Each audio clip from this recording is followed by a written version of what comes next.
Reality matters little where perception is concerned. This has been key in us as a species surviving and thriving in the modern day and throughout history. I mean, history has taught us as such. All the great men, the great leaders, the great people that have existed in the world at least somewhat had to alter perceptions of oneself. Some do it more than others. Some are more authentic, even if that's slightly, but we don't 100% say everything that we do, or say everything that we think. Because that will get us in a world of trouble. That will get politicians in a world of trouble. That will get a lot of people in a world of trouble. All of us are actors, as Robert Greene once said, and all of us are trying to impose this facade of us, impose this image of us, which is not necessarily the truth. Your favorite politician, your favorite social media influencer, your favorite celebrity, or whoever else, we're all playing the same game.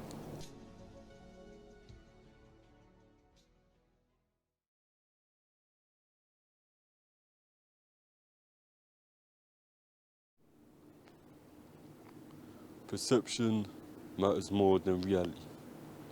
Or, as I would like to say it, reality matters little where perception is concerned. This has been key in us as a species surviving and thriving in the modern day and throughout history.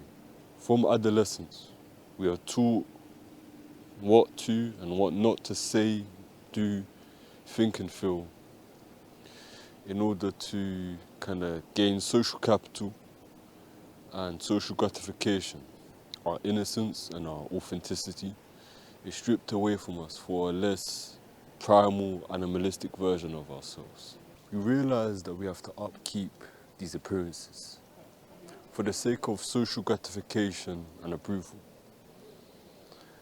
And we become trained to it. We realize we have to upkeep it, and it eventually becomes second nature to us. We very often say not what we think in order to become more socially agreeable or seem so. And subconsciously or not, we very often project one's image that may not necessarily be the utter and complete truth. Kind of similar to how a mirror operates. We ever so slightly distort our image for a more flattering, charming one. And although the foundations of who we are remain the same, at least for the most part, the more undesirable aspects of us we like to cast out. The more flattering, agreeable aspects of us we tend to project. How and why we do this? It kind of manifests itself in a multitude of ways. How was the first aspect of the video? And it kind of splits up into three ways. How is through professional settings, such as a business meeting or workplace. Second way is through interpersonal relationships, from a personal aspect, such as familial, cordial, friendly, or even romantic. The third way is through social media, the newest and most fashionable way of kind of projecting an alternating image of oneself out to society and out into the world. And I believe that is in this exact way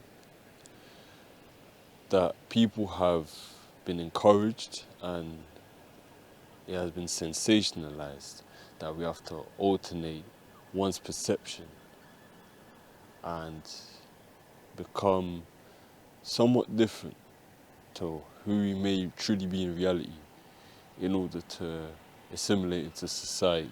And I'm not saying that projecting one's image of oneself is this brand new fad that has only come into prominence with the rise of social media or in the internet.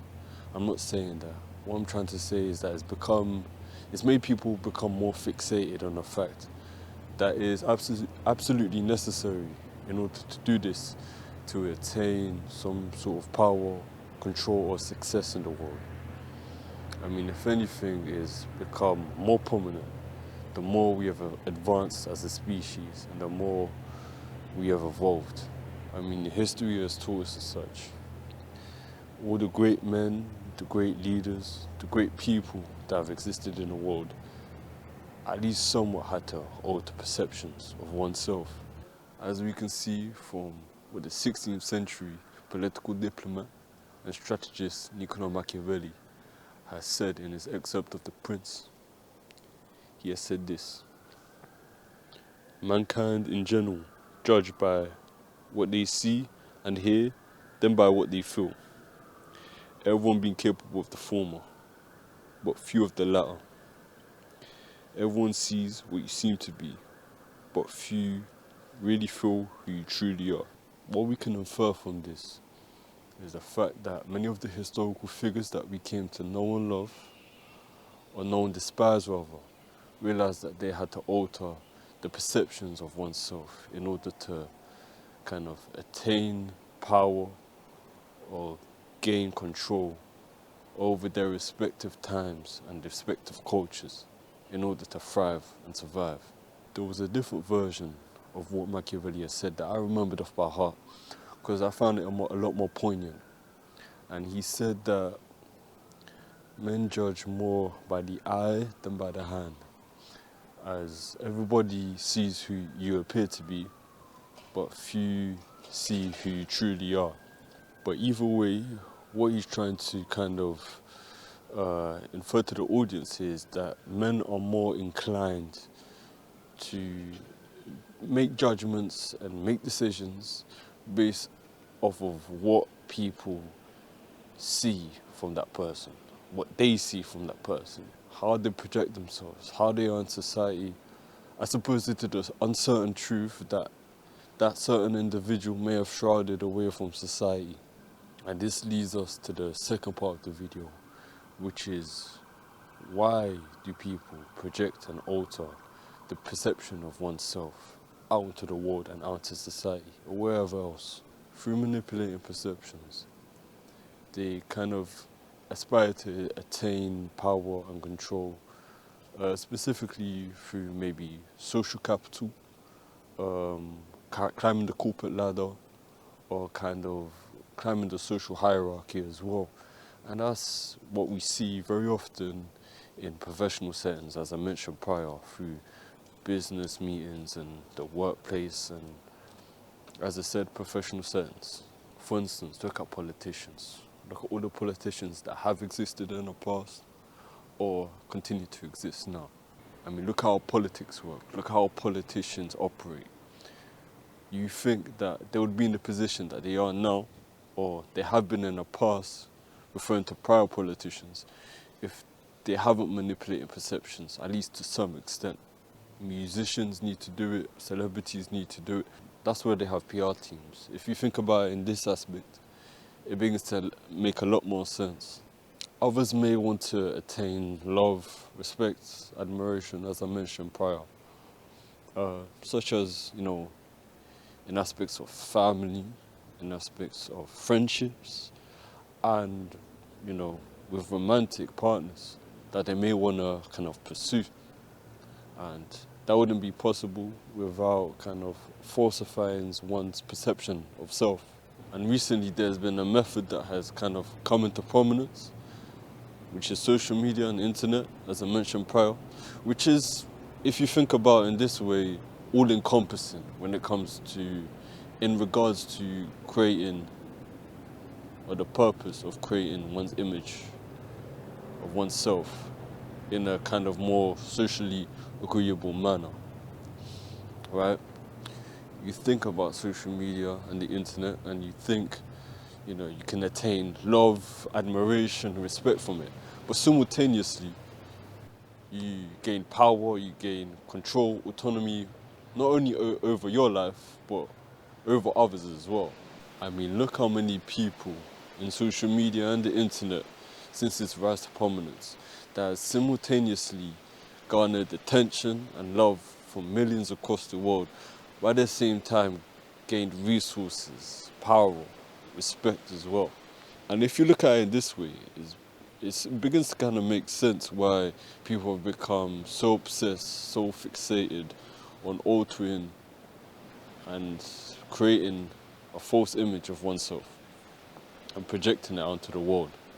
It also begins to make sense, all things considered, as what I mentioned prior, why social media has become so popular as it is today.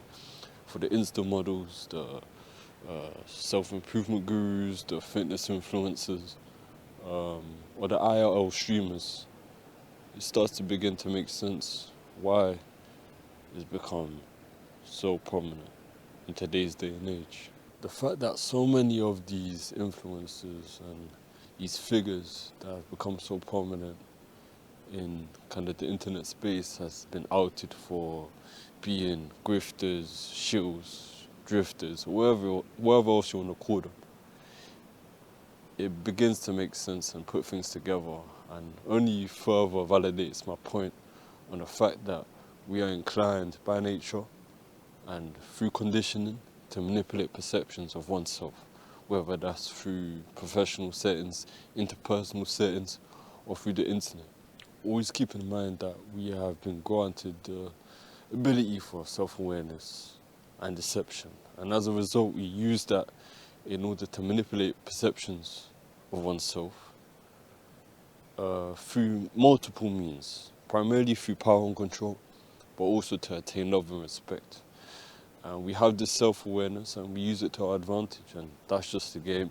That's how we've played it throughout the start of advancing through human civilization.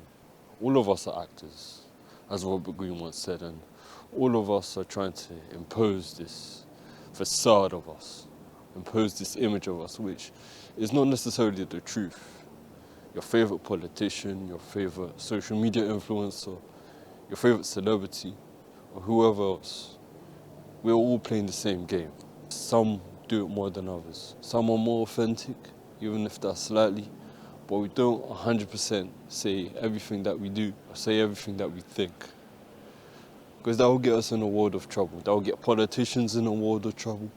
That will get a lot of people in a world of trouble. Hence why, as I said prior, we have PR teams to kind of create damage control for ourselves, or for the people who can afford it, that is. So whether it's through like a bar, a workplace, or you're streaming, or whoever else, just keep in mind that everyone, me included, you included, is trying to create and project a more dignified image of oneself in order to attain social gratification and attain social capital for the means of respect and power and resources. The reason for this is what I uttered first when I came to speak to you today, is because reality matters little where perception is concerned. So knowledge is wisdom, and let it be a subject of meditation and reflection.